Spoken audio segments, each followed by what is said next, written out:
এই হলো deadline communications private limited. আপনারা দেখছেন এক্সপ্রেস নিউজ, খবর নেয়, খবর দেয়।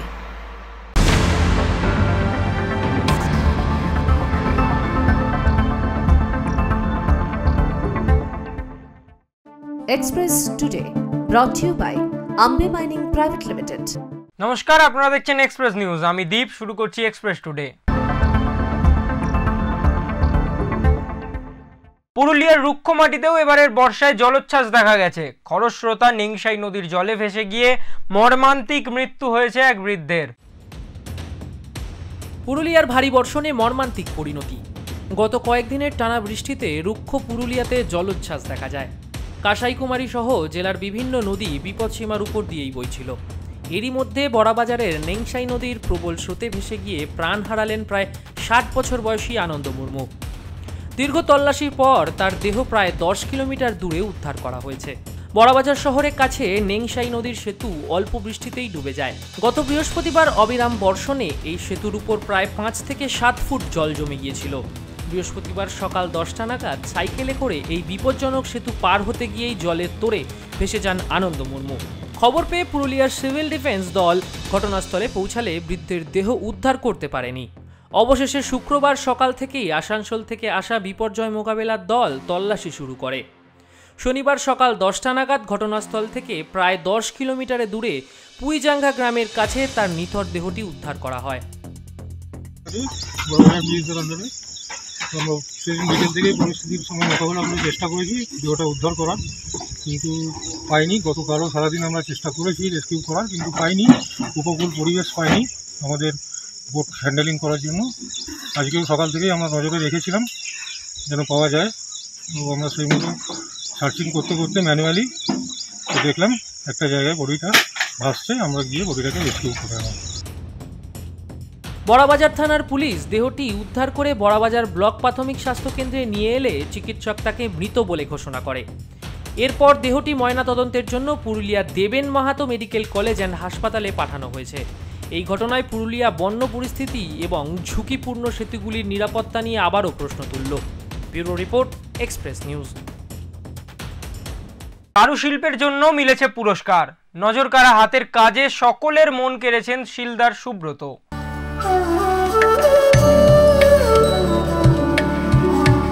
হাতে রয়েছে জাদুর ছোঁয়া। যে কোনো জিনিস সামনে পেলেই তা দিয়ে নানা রকমের চোখ ধাঁধানো কারুকার্য করে দিতে পারেন সুব্রত কর্মকার। 2016 সাল থেকে শুরু করেন এই কারুকার্য। পুরস্কারও মিলেছে বিস্তর, আর তারপর থেকেই আগ্রহ আরও বেড়ে যায় সুব্রত বাবুর। এবার রাজ্য থেকে জেলা দুই জায়গাতেই প্রথম স্থান অধিকার করেছেন ঝাড়গ্রামের শিলদার সুব্রত বাবু। সুব্রত বাবু পেশায় ইংরাজি সাহিত্যের শিক্ষক, তবে ফাঁক পেলেই বসে পড়েন সৃজনশীল কাজে। পাথর কিংবা কাঠের টুকরো, তালের আটি কিংবা পড়ে থাকা লোহাকে ঘষে মেজে বানিয়ে ফেলেন নজর কাড়া কোনো শোপিস। একান্নবর্তী পরিবারের অভাবের বিরুদ্ধে লড়াই হারাতে পারেনি তাঁর শিল্পসত্তাকে। কাঠটার যে নকশা ডিজাইন করলাম ঠিকই, সেটাকে আবার পোড়ানো। ওই পাইরোগ্রাফি মেশিন আছে না, ওটা বেশ দামি।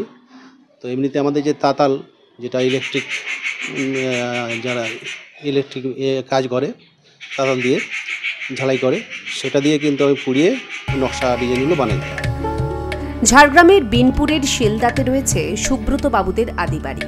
বয়স্কা মা, স্ত্রী ও 2 সন্তানকে নিয়ে সুখের সংসার বেলপাহাড়ির এসএসএস স্কুলের শিক্ষক তথা কারুশিল্পী সুব্রত কর্মকারের। দামি যন্ত্রপাতির সাহায্য না নিয়েও একের পর এক নান্দনিক শিল্পকর্ম ফুটিয়ে তোলেন সহজলভ্য সামগ্রী দিয়ে। সুব্রতবাবু কারুশিল্পী হিসেবে আমাদের রাজ্যে যে নাম করেছেন, তার জন্য আমরা খুবই আনন্দিত এবং গর্বিত। ওই জন্যে ওনার কারুশিল্পী হিসাবে রাজ্য থেকে দেশের মধ্যে যদি ছড়িয়ে যায়, আরও আমরা আনন্দিত হব। আমাদের গর্ব। এরকম যদি আরও কিছু ব্যক্তিত্ব আছে বা কিছু ছেলে মেয়ে তার নিজস্ব ভঙ্গিতে হয়তো ওনার থেকে আদর্শ অনুপ্রাণিত হয়ে আবার কিছু করার চেষ্টা করবে। এতে আমি ঝাড়গ্রাম জেলার পক্ষ থেকে ওনাকে অশেষ ধন্যবাদ জানাই। গোটা ঝাড়গ্রাম জেলা জুড়ে চমৎকার সব জিনিস তৈরি করে ঝাড়গ্রামবাসীদের নজর কেড়েছেন শিলদার বাসিন্দা সুব্রত। সুব্রত বাবুর কারুকার্য মনে গেঁথেছে ঝাড়গ্রামের মানুষের। ঝাড়গ্রাম থেকে শঙ্কর বারিকের রিপোর্ট, এক্সপ্রেস নিউজ। পূর্বস্থলীর মাদ্রা প্রাথমিক বিদ্যালয় যেন এক ভগ্ন স্বপ্ন। ক্লাসঘরের ফাটল ধরা দেওয়াল আর বেহাল ছাদ থেকে ঝরছে জল। ৭২ জন পড়ুয়ার জন্য মাত্র 2 জন শিক্ষক শিক্ষিকা নিয়ে চরম সংকটে এই বিদ্যালয়। পূর্বস্থলীর 2 নম্বর ব্লকের মাদ্রা অবৈতনিক প্রাথমিক বিদ্যালয় এক চরম সংকটের মধ্যে। ক্লাসঘরের দেওয়ালে ফাটল আর ছাদ থেকে জল পড়ার কারণে বৃষ্টির সময় ক্লাস করা কঠিন হয়ে পড়েছে ছাত্রছাত্রীদের। প্রায় ছাত্রছাত্রীরা পিছলে পড়ছে, বাধ্য হয়ে একপাশে সরে গিয়ে ক্লাস করতে হচ্ছে বিদ্যালয়ের ছাত্রছাত্রীদের। বিদ্যালয়ের প্রধান শিক্ষক জানান, ৭২ জন ছাত্রছাত্রীর জন্য মাত্র 2 জন শিক্ষক শিক্ষিকা রয়েছেন। দীর্ঘদিন এই সমস্যার কথা বিডিও এবং এসআই অফিসে জানানো হয়েছে। বিদ্যালয়ে একমাত্র শিক্ষিকা জানান, বর্ষার সময় বই খাতা ভিজে যায় এবং পড়াতে খুব অসুবিধা হয়। প্রায় ফাটা, ছাদটা ফাটা, ভীষণভাবে জল পড়ে, আর প্রচুর বৃষ্টি যখন হয় তখন এত জল পড়ে যে বাচ্চারা বসতে পারে না। নিচটা পুরো জলে জলময় হয়ে যায়, পেছনের দিকে বেঞ্চিগুলো সমস্ত জলে ভিজে যায়। ওদের পক্ষে তখন ওখানে বসে ক্লাস করাটা খুব সমস্যা হয়ে যায়। আর ছোট বাচ্চা, ওরা জল দেখলে এমনিও খেলতে চায়, আর তখন সেই আমাদেরকে সরিয়ে সরিয়ে নিয়ে গিয়ে হয়তো যেখানে একটু ফাঁকা জায়গা আছে, একটু শুকনো জায়গা আছে, তখন সেখানে বসিয়ে ক্লাসগুলো করাতে হয়। কিন্তু অনেকদিন ধরে এই সমস্যা রয়েছে। শিক্ষক শিক্ষিকা ও অভিভাবক অবিলম্বে সমস্যার সমাধানের দাবিও জানিয়েছেন, যাতে ছাত্রছাত্রীরা সুষ্ঠু পরিবেশে পড়াশোনা করতে পারে। Bureau report, Express news. Murshidabad জেলার হস্তশিল্পের কারিগররা বাঁচিয়ে রেখেছে পুরাতন হস্তশিল্পের ঐতিহ্য। তাই অন্যান্য জেলায় যেখানে ধীরে ধীরে কদর কমছে হস্তশিল্পের, সেখানে দাঁড়িয়ে মুর্শিদাবাদে বাড়ছে হাতে তৈরি করা জিনিসপত্রের কদর। আধুনিকতার যুগেও আজ সমানভাবে হস্তশিল্পের চাহিদা রয়েছে মুর্শিদাবাদ জেলায়। বর্তমান সময় যখন আধুনিক বিলাসবহুল জিনিসের দিকে মানুষের আকর্ষণ বাড়ছে এবং তারা হস্তশিল্পের কদর করতে ভুলে যাচ্ছে, ঠিক সেই সময় মুর্শিদাবাদ জেলায় উঠে এলো ভিন্ন চিত্র। মুর্শিদাবাদ জেলার বিভিন্ন এলাকায় হস্তশিল্পের প্রসার বাড়ছে। বর্তমানে বিক্রি হচ্ছে হাতের তৈরি ব্যাগ থেকে শুরু করে চেয়ার, টেবিল, এমনকি পাটের বিভিন্ন ধরনের সামগ্রী।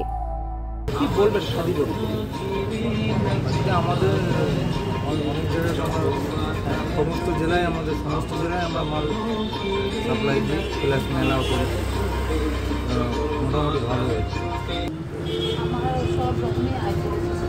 সবই কি বাঁশের? কি কি আইটেম আছে মোটামুটি?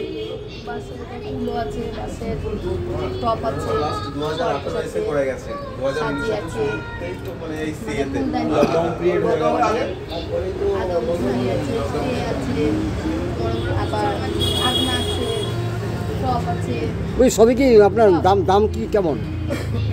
দাম আছে সব এক এক রকম। হাতের তৈরি জিনিস বিক্রি করে কার্যত আশার আলো দেখছে মুর্শিদাবাদবাসী। মুর্শিদাবাদ থেকে রক্তিম সিদ্ধান্তের রিপোর্ট, এক্সপ্রেস নিউজ। এক্সপ্রেস টুডেতে নিয়ে নেব একটা ছোট্ট বিরতি, ফিরে আসছি বিরতির পর। দীর্ঘ 50 বছরেরও বেশি সময় ধরে কয়লা খনি শিল্পে এক অগ্রণী সংস্থা আম্বে মাইনিং প্রাইভেট লিমিটেড কয়লা অন্বেষণ থেকে উত্তোলন, প্রক্রিয়াকরণ থেকে পরিবহন, দেশের ধারাবাহিক উন্নয়নের সংস্কৃতি গড়ে তুলতে সদা জাগ্রত। Ambe mining private limited, circular code 9th floor, block number 92, ATC post road, Kolkata 700017। বিশদে জানতে ফোন করুন 03322892508 এই নম্বরে।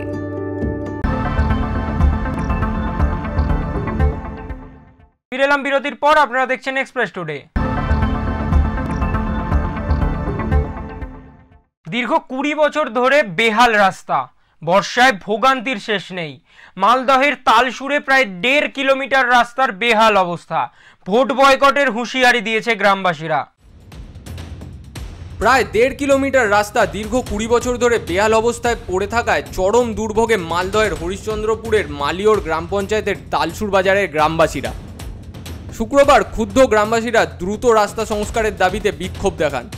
বৃষ্টি হলেই রাস্তায় জল কাদা জমে যাওয়ায় যাতায়াত কার্যত অসম্ভব হয়ে পড়ে।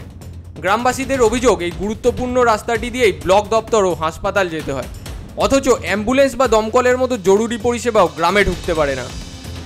আমাদের মেন যেগুলো দরকারি ডেলি মার্কেট, চলতি রাস্তা আমাদের ডেলি যেটা যাতায়াত হয়, সেগুলোতে কিন্তু কেউ চক্ষু দিচ্ছে না। বারবার পঞ্চায়েত ও প্রশাসনকে জানিয়েও কোনো লাভ হয়নি। সম্প্রতি পঞ্চায়েত থেকে 2 ট্রলি মাটি ফেলা হলেও বৃষ্টির কারণে পরিস্থিতি আরও খারাপ হয়েছে। দ্রুত রাস্তা সংস্কার না হলে আগামী বিধানসভা নির্বাচনে ভোট বয়কটের হুঁশিয়ারি দিয়েছেন তারা। এই ঘটনায় শুরু হয়েছে রাজনৈতিক তরজা। বিজেপি নেতা কিষাণ কেডিয়া রাজ্য সরকারের বিরুদ্ধে দুর্নীতির অভিযোগ তুলে পথশ্রী প্রকল্পের ব্যর্থতা নিয়ে প্রশ্ন তুলেছেন। যে অবস্থা রাস্তা নিয়ে আছে, সারা পশ্চিমবাংলায় প্রতিদিন আন্দোলন হচ্ছে রাস্তা নিয়ে। আজকে আমরা অনেক দিন ধরে যে ফেসবুকে, হোয়াটসঅ্যাপে দেখছি তৃণমূল নেতারা যে পথশ্রী দিদি করে চলে যাচ্ছে, পথশ্রী। তাহলে ওই পথশ্রী রাস্তাটা কোথায়? জনসাধারণ সেটাই জানতে চাচ্ছে যে পথশ্রী যে রাস্তাটা হয়েছে না নেতাদের পকেটে টাকাটা ঢুকেছে কাগজ কলমে। অন্যদিকে তৃণমূল কংগ্রেসের চেয়ারম্যান চৈতালি সরকার ঘোষ জানিয়েছেন রাস্তার কাজের জন্য টেন্ডার হয়ে আছে এবং দ্রুত কাজ শুরু হবে। যেই রাস্তার কথা আপনারা বলছেন তালসুরের, সেইখানকার যে রাস্তা নিয়ে সমস্যা আছে সেটাও খুব দ্রুত আমার মনে হয় মিটে যাবে, কারণ একমাত্র যিনি কাজ করছেন তিনি হচ্ছেন মাননীয় মুখ্যমন্ত্রী এবং তিনি সব দিকেই নজর রেখেছেন এবং সব জায়গাতেই কাজ হচ্ছে। এবং কেন্দ্রীয় সরকার যতই আমাদের বঞ্চিত করতে চায়, কিন্তু মাননীয় মুখ্যমন্ত্রী তিনি কিন্তু কাজ করে যাচ্ছেন পশ্চিমবাংলাবাসীর জন্য এবং এই কাজও হয়ে যাবে। এই বিক্ষোভ স্থানীয় রাজনীতিতে নতুন উত্তেজনা সৃষ্টি করেছে এবং বেহাল রাস্তা সংস্কারের দাবি আরও জোরালো হয়েছে। Bureau report, Express news. পুরুলিয়ার সঙ্গে ওতপ্রোতভাবে জড়িয়ে রয়েছে ছৌ নাচের ইতিহাস। পুরুলিয়া জুড়ে একাধিক ছৌ নাচের দল রয়েছে যারা তাদের শিল্পের মধ্যে দিয়ে বুঝিয়ে দেন শিল্পীর কোনো জাত নেই, কোনো ধর্ম নেই, শিল্পটাই আসল। পুরুলিয়া জেলা জুড়ে রয়েছেন বিখ্যাত ছৌ শিল্পীরা। গ্রামে গ্রামে রয়েছে ছৌ নাচের দল। তার মধ্যে এক অন্যতম দলের নাম পলমা শক্তি সংঘ ছৌ নৃত্য পার্টি, যার প্রতিষ্ঠাতা পুরুলিয়ার প্রখ্যাত শিল্পী গিয়াসউদ্দিন আনসারি। 4 পুরুষ ধরে ছৌ নাচের সঙ্গে যুক্ত তাদের পরিবার। সারাদিন রোজা রাখার পরে সন্ধ্যায় রোজা ভেঙে পৌঁছে যান ছৌ নাচের আসরে। হিন্দুদের দেবদেবী সেজে আসর মাত করে চলেছেন গিয়াসউদ্দিন আনসারি। নিজে মুসলিম সম্প্রদায়ের হয়েও হিন্দুদের দেবদেবীর অভিনয় করতে গিয়ে অনেক বাধার সম্মুখীন হতে হয়েছে এই শিল্পীকে, কিন্তু সেসব বাধা তার শিল্পকর্ম থেকে তাকে বিমুখ করতে পারেনি। গিয়াসউদ্দিন আনসারি বলেন, ধর্ম ধর্মের জায়গায়, শিল্প শিল্পের জায়গায়। তাই তিনি যখন গিয়াসউদ্দিন আনসারি তখন তিনি মুসলিম, তখন তিনি মসজিদে যান, নামাজ পড়েন, রোজা রাখেন। আর যখন তিনি ছৌ শিল্পী গিয়াসউদ্দিন আনসারি তখন তিনি হিন্দু দেবদেবী সহ সমস্ত রকমের অভিনয় করেন। এমনটাই মত গিয়াসউদ্দিন আনসারি। আমার দাদু নাচ করেছে, ঠাকুর দাদা, বাবাও নাচ করেছে, আমার দাদারাও আমও করছে, আমার ছেলেও। দাদুর নাম ছিল হাজারি মিয়া, আগে আনসারি তো ছিল না, মানে মিয়া বললি। তারপরে জুমেরউদ্দিন আনসারি আমার বাবা, আমার দাদা জালালউদ্দিন আনসারি, আমার ছেলে কাইফউদ্দিন আনসারি, আমি গিয়াসউদ্দিন আনসারি। আপনি কাইফকে নিয়ে সাথে নাচ? হ্যাঁ, কাইফ এখন পুরোটাই ডেভেলপ করছে। ও সবই ছৌ নাচের যেসব দরকারগুলো নাচের ক্ষেত্রে, মানে ও বাজাবাজি গায়ে জানে। রোজার উপবাসের থেকেও দিনে করতে হয় অভ্যেস, আবার রোজা ভাঙলে সন্ধ্যার পর ছৌ নাচের আসর। মোট 30 জনের এই ছৌ দলের গিয়াসউদ্দিন সহ মোট 8 জন মুসলিম সম্প্রদায়ের কলাকুশলী এবং বাকি হিন্দু সম্প্রদায়ের। সম্প্রীতি আর সৌভ্রাতৃত্বের এক অনন্য উদাহরণ পুরুলিয়া জেলার বড়াবাজার থানার অন্তর্গত পলমা গ্রামের গিয়াসউদ্দিন আনসারি। হিন্দু মুসলিম সম্প্রীতির এক চরমতম উদাহরণ হল তার প্রতিষ্ঠিত শক্তি সংঘ ছৌ নৃত্য দল। মানবাজার থেকে বংশীধর সিংহর রিপোর্ট, এক্সপ্রেস নিউজ। পশ্চিমবঙ্গ দিবস উপলক্ষে আসানসোলের জিটি রোডে এক বিশাল পদযাত্রা অনুষ্ঠিত হয় এবং তাতে নেতৃত্ব দেন রাজ্যের বিরোধী দলনেতা শুভেন্দু অধিকারী। পদযাত্রায় অগ্নিমিত্রা পাল সহ বিজেপির অন্যান্য নেতৃত্বকেও হাতে ত্রিশূল নিয়ে হাঁটতে দেখা যায়। এই পদযাত্রা থেকে শুভেন্দু অধিকারী রাজ্য সরকারের বিরুদ্ধে একাধিক বিষয়ে তীব্র আক্রমণ করতে দেখা গেল। সুকান্ত মজুমদারকে আটকে রাখার ঘটনা প্রসঙ্গেও তিনি জানান রাজ্য সভাপতিকে আটক করা হয়েছে, এই ঘটনার তীব্র নিন্দা প্রকাশ করছি। কেন্দ্রের বিরুদ্ধে বকেয়া টাকা না দেওয়ার অভিযোগ প্রসঙ্গে রাজ্যমন্ত্রী মানস ভূঁইয়ার মন্তব্যেও কড়া জবাব দেন শুভেন্দু অধিকারী। তিনি বলেন, মানস ভূঁইয়া ডিভিসির সঙ্গে সম্পর্ক ছিন্ন করার কথা বলেছিলেন, করলেন না কেন? উনি কি করেছেন? ওনার সরকার প্রি মনসুন কি কাজ করেছে? ওনার মুখ্যমন্ত্রী বলেছিলেন ডিভিসির সঙ্গে আমি সম্পর্ক ছিন্ন করব, সেটা করলেন না কেন? ডিভিসির সঙ্গে সম্পর্ক ছিন্ন করলে পশ্চিম বর্ধমান সহ পুরুলিয়া সহ বিস্তীর্ণ এলাকায় নিষ্প্রদীপ হয়ে যাবে, রেল এবং কারখানাগুলি সব বন্ধ হয়ে যাবে। সাহস থাকলে করুন না। পশ্চিমবঙ্গ দিবস উদযাপনে এই পদযাত্রা ও পথসভার আয়োজন করেছিল বিজেপি। এদিন সভায় উপস্থিত ছিলেন আসানসোল সাংগঠনিক জেলা সভাপতি দেব ভট্টাচার্য, আসানসোল দক্ষিণের বিধায়ক অগ্নিমিত্রা পাল, দুর্গাপুরের বিধায়ক লক্ষণ ঘড়ুই এবং আসানসোলের প্রাক্তন মেয়র তথা রাজ্য কমিটির সদস্য জিতেন্দ্র তিওয়ারি। এই কর্মসূচির মধ্যে দিয়েই বিজেপি রাজ্য সরকারের বিরুদ্ধে তাদের প্রতিবাদ এবং শক্তি প্রদর্শনের বার্তা দিলেন। Bureau report, Express news. বিষ্ণুপুরের মতিচুর লাড্ডু, যার জুড়ি মেলা ভার। জানেন কি এই মিষ্টির সঙ্গে জড়িয়ে রয়েছে হাজার বছরের ইতিহাস? কতই না গল্প কথা। মতিচুর লাড্ডু নিয়ে এক্সপ্রেস নিউজের বিশেষ প্রতিবেদন। অবশেষে জিআই স্বীকৃতি পেল বিষ্ণুপুরের মতিচুর লাড্ডু। গান বাজনা মতিচুর, এই তিন নিয়ে বিষ্ণুপুর। একেবারে এই শহরের নামের সঙ্গেই জড়িয়ে রয়েছে এই মতিচুরের লাড্ডু। কি এই মতিচুর জানেন কি? এই মতিচুর লাড্ডু কি কি উপকরণ দিয়ে তৈরি করা হয়, কিভাবে জন্ম হয়েছিল এই মতিচুরের, এই গল্পই আজ তুলে ধরব আপনাদের কাছে। বিষ্ণুপুরের মিষ্টান্ন ব্যবসায়ীরা যেমনটা জানাচ্ছেন, প্রায় 1000 বছর আগেকার গল্প। মল্ল রাজার আমলে এই বিষ্ণুপুরের ময়রারা এই লাড্ডু বানিয়ে নিয়ে গিয়েছিলেন রাজ দরবারের সভাতে।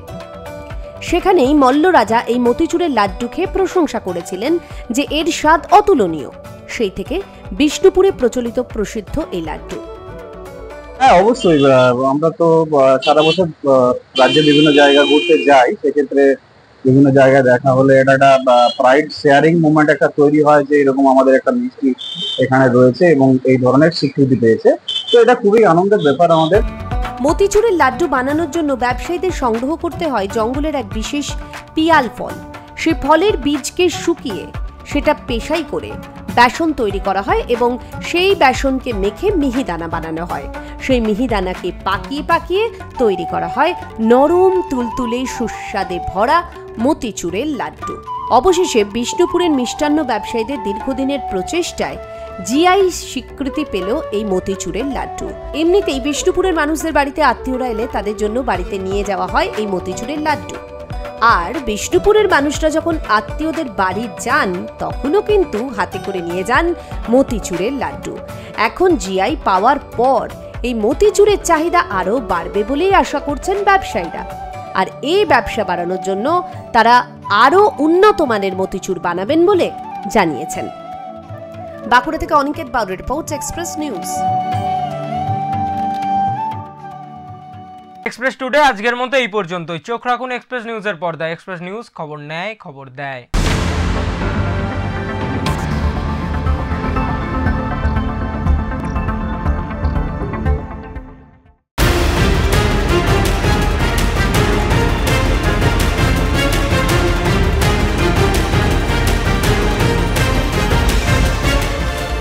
এই হলো ডেডলাইন কমিউনিকেশনস প্রাইভেট লিমিটেড। আপনারা দেখছেন এক্সপ্রেস নিউজ, খবর নেয়, খবর দেয়।